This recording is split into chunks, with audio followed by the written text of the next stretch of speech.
Bobby! Hey guys, and welcome back to Bobby's Kombucha Corner. It's been a little while since we've made some kombucha around here, but I thought I'd come back with some delicious fall flavors that we can make. So first we'll be making apple pie flavor kombucha, and second we'll be making pumpkin spice. These two flavors are a great example of some delicious flavors you can make with kombucha that you can't get in the store. So to make these kombuchas, you'll need some plain kombucha that has finished its initial fermentation and is ready for its second fermentation. If you would like to learn how to make this plain kombucha, please see my video linked below.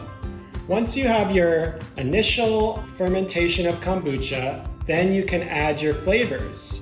So for the pumpkin spice kombucha, for each 16-ounce bottle, you'll need 2 tablespoons of pumpkin puree, 1 teaspoon of pumpkin spice, a half teaspoon of vanilla extract, 1 teaspoon of cinnamon, and a pinch of clove.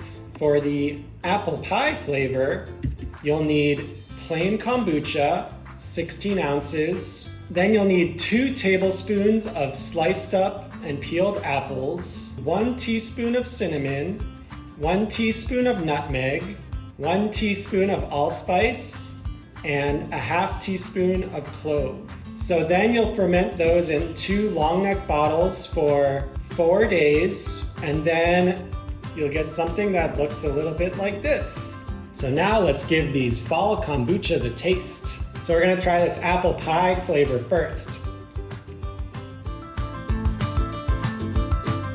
Yum! It tastes very sweet and tart, like apples in an apple pie. Then you get that cinnamony flavor, which really makes it taste like the filling of an apple pie. The rest of the spices give it a nice complex flavor, so it's not just too sweet. Mmm! So next we'll try the pumpkin spice flavor. It's very smooth and sweet, like the filling of a pumpkin pie. The spices give it a nice roundness, and the cinnamon really tastes like fall. Yum! Definitely give these a try and give them to your friends and family this fall, and they'll be sure to love them. So thanks for watching Bobby's Kombucha Corner. We'll see you next time. Bye!